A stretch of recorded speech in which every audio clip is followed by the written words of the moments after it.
ساتھ ساتھ ناظرین کام بی جے پی دہشت گرد مختلف ریاستوں کے اندر الیکشن کمپین جاری رکھے ہوئی ہے۔ اس حوالے سے جو عیسائی تنظیمیں ہیں، عیسائیوں کو وہ یہ کہہ رہی ہیں کہ آپ کو کبھی بھی CAA جیسا متنازع قانون نہیں بھولنا چاہیے، جس میں ہندو دہشت گرد بی جے پی کی حکومت نے یہ اعلان کر دیا تھا کہ چاہے چرچ ہوں یا پھر مساجد ہوں، ان سب کو گرا کر مسجدوں کو شہید کر کے ان کی جگہ مندر تعمیر کیے جائیں گے۔ عیسائیوں کو بھی بی جے پی کی غنڈہ حکومت سے خطرہ ہے، لہٰذا آسام کے اندر، کیرالہ کے اندر اور ویسٹ بنگال اور دیگر ریاستوں میں جہاں الیکشن شیڈول ہیں وہاں پر بی جے پی کو ووٹ نہ دیے جائیں۔ آگے بڑھے تو جو آج کی چوتھی بڑی خبر ہے، یہ ناظرین کام افغانستان کے معاملات کے حوالے سے ہے۔ افغان طالبان کے ترجمان ذبیح اللہ مجاہد نے اپنے ٹویٹر اکاؤنٹ پر کچھ تفصیلات نشر کی ہیں، جن میں طالبان ترجمان ذبیح اللہ مجاہد نے کہا ہے کہ نہتے شہری علاقوں پر بمباری ہو رہی ہے۔ ایک ہسپتال کو ٹارگٹ کیے ہے دشمن نے ننگرہار کے اندر، جس میں مریضوں کو نقصان پہنچا ہے اور ہسپتال کو بھی شہید کر دیا گیا ہے۔ ساتھ ساتھ طالبان ترجمان ذبیح اللہ مجاہد نے لکھا ہے کہ لغمان کے علاقے میں طالبان کی کارروائیاں جاری ہیں اور طالبان کی کارروائیوں کے نتیجے میں 2 ٹینک تباہ ہوئے ہیں، جبکہ 10 سے زائد جو کابل فوجی ہیں وہ بھی ہلاک کر دیے گئے ہیں۔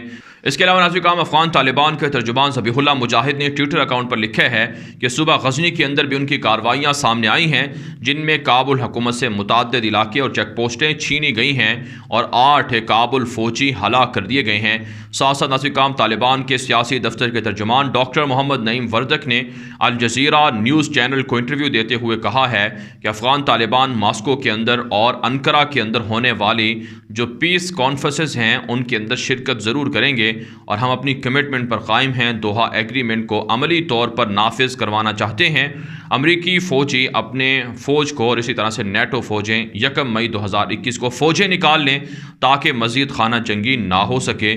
دنیا بھر کے اندر کابل حکومت کے ساتھ رابطے بڑھ رہے ہیں اور طالبان کی حکومت کو تسلیم کرنے کے لیے ان کے بھی مختلف ملکوں سے رابطوں میں اضافہ دیکھنے میں آ رہا ہے۔ آگے بڑھ لیتے ہیں جو آج کی 5ویں بڑی خبر ہے، یہ پاکستان سے ہے۔ ناظرین کام پاکستان کے لیے خوشخبری ہے کہ انویسٹمنٹ آ رہی ہے، مختلف ملک سرمایہ کاری کر رہے ہیں، بڑی بڑی کمپنیاں پاکستان کے اندر سرمایہ لگا رہی ہیں اور اپنی کمپنیوں کو انسٹال کر رہی ہیں۔ پاکستان کے اندر الیکٹرک گاڑیاں بنانے کے لیے چائنا نے اربوں ڈالر انویسٹمنٹ کرنے کا اعلان کر دیا ہے۔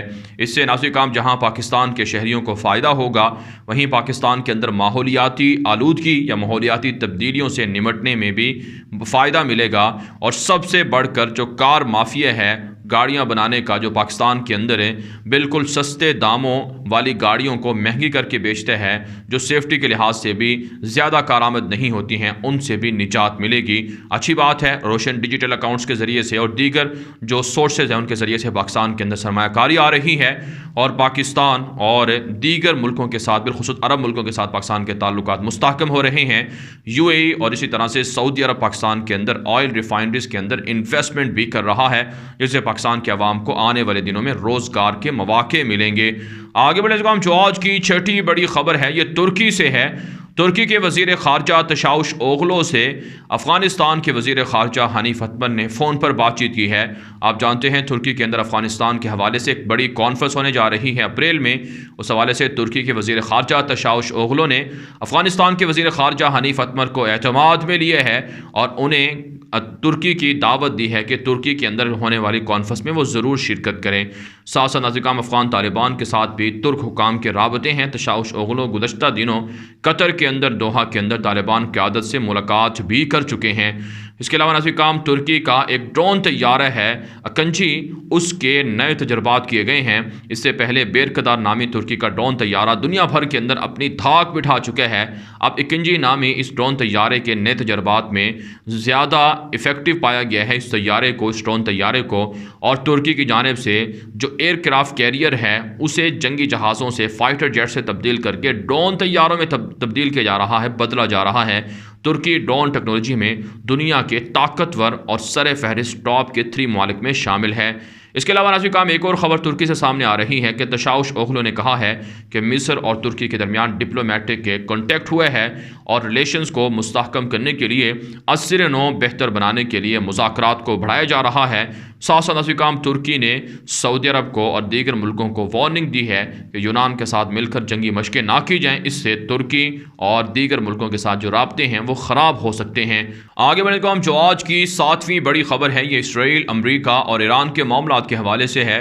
ناظرین کرام امریکہ کے سابق صدر ڈونلڈ ٹرمپ نے ڈیل آف سنچری کے نام سے ایک پلان لانچ کیا تھا اور اس کے ذریعے سے جو مسلمانوں کے فلسطینیوں کے علاقے تھے اس پر یہودیوں کے قبضے کو تسلیم کروایا گیا تھا۔ گولان پہاڑیوں پر اسرائیل کا قبضہ تسلیم کروایا گیا اور ویسٹ بینک کے اندر جتنی بھی غیر قانونی یہودی آبادکاریاں ہیں انہیں لیگلائز کیا گیا، قانونی درجہ دیا گیا۔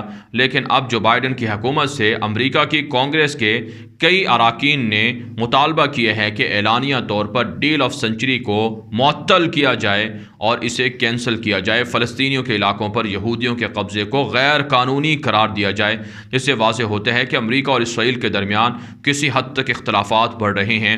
ساتھ ساتھ ناظرین کرام ایک اور خبر سامنے آ رہی ہے کہ اسرائیلی ڈیفنس فورس کے جو چیف ہیں انہوں نے مختلف یورپین لیڈر سے رابطے شروع کر دیے ہیں تاکہ ایران کے خلاف اور حزب اللہ کے خلاف جو آنے والے دنوں میں ڈیل یورپین ممالک یا امریکہ کرنے جا رہے ہیں وہ ڈیل نہ ہو سکے۔